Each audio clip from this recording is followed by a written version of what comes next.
deal with. I think we all have. I was shaking my head as you were saying. I'm like, oh yeah.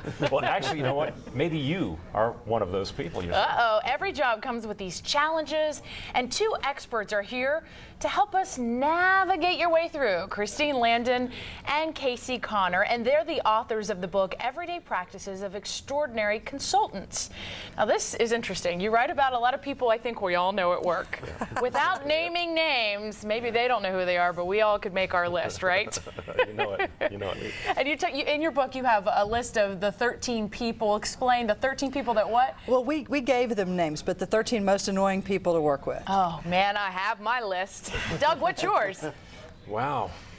I'll just keep that to myself for the time being. He likes his job. That's the first list of maintaining a job, isn't it? Absolutely. Well, let's talk about the 13, list. Yeah, there's 13 don'ts that we want to talk about. We gave them names like Pontification Man, who is the guy who tells you what he's going to say, and then he says it, and then he tells you what he just said. So he goes on and on and on. So he's got his mantra, and he repeats it ad infinitum, ad nauseum. Absolutely. And his buddy Buzz. But he says it a lot. Okay.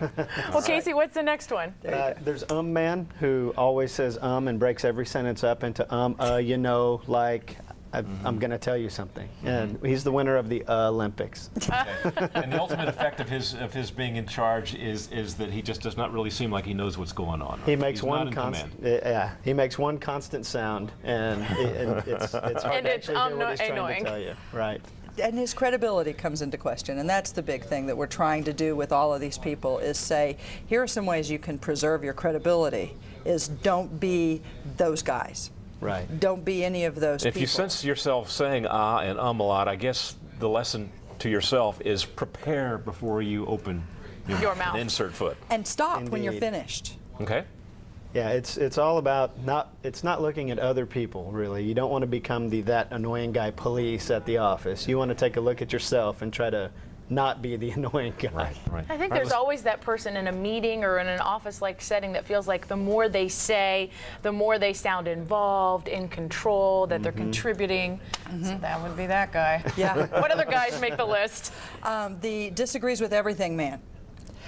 That person who starts out as the devil's advocate, he's just really bringing the voice of reason. He's useful until he gets to a point where he can't do anything else. All he can do is disagree with everything, and then you ignore him. You tune him out. He's given up his influence in every meeting by being that guy. The office contrarian. That's Contrarian. Good label, good label. That's a very good label. Well, that's an example of some of them. Now, how do we learn to live with these people? The best thing you can do is really turn it to yourself and say, how can I really not be that person in the office?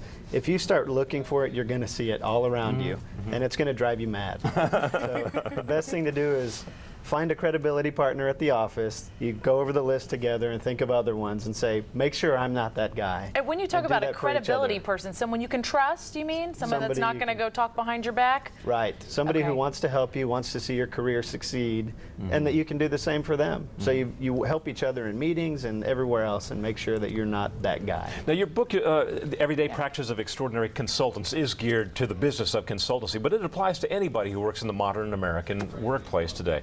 But just to deal on a little bit of the aspect of consultancy, a lot of people are doing this nowadays because a lot of people have lost their job, but they have great expertise, and so they feel they can be of value as a consultant. But that's a really difficult tightrope to walk, because you're entering into a new corporate culture that you may not be familiar, and you want to provide your services to them. You want to be marketable. You want to get a paycheck from them, but you don't want to go against the grain too much, where you're seen as offensive. That's a fine line. A huge part of success in consulting or any other business where you move around a lot is being able to make friends quickly and being able to carry your influence from job to job. You don't want to become the annoying guy or any innumerable other problems, because you'll lose the ability to influence your clients. That's a lot of what's in the book. It tells you how to go into business to be a consultant. Now, what if I was, not that I am, the annoying Yes, girl you at are. work? Yes, you How are. do I, I'll get you later. How do I turn myself around if I'm known as that person, you know? 90% of it is becoming aware of what it is you're doing. So if you have somebody who says, you know, you clear your throat between every sentence, it's very annoying. If you have someone who tells you that, just being aware of it will begin to change it. The other thing is anything you make a conscious choice about, and it takes about 30 days to develop a new habit. Replace it with something that's less annoying. But I think nobody wants to tell you that. You know, we don't tell those people. Yeah, you need somebody who really wants you to succeed more than they want to avoid hurting your Now, feelings. do you, in the modern American workplace, a lot of people get performance reviews. Should Yearly you- evals, Now- evaluations. Now, should you take those to heart, and should you base these kinds of behaviors on what might be said in a performance review? I think it's like a golf swing. If you try to work on too many things at one time, you're going to break it. So focus on the really important key things. Try to change one thing at a time. And wait until you improve. As she said, 30 days to build a new habit. Just work on them over time, and people will see the corrections happening. Now, these are these things that you can work on yourself. In some cases, these are simply personality traits that you have had throughout your course of your Your life. whole Maybe life. you need something more than a self-help book. Maybe you need professional help. Do you ever get into that kind of thing, or is that something that you would recommend? I'll tell you First. the expert on professional help. I will say I haven't seen anything that couldn't be changed once it was clearly identified that was really just an annoying habit.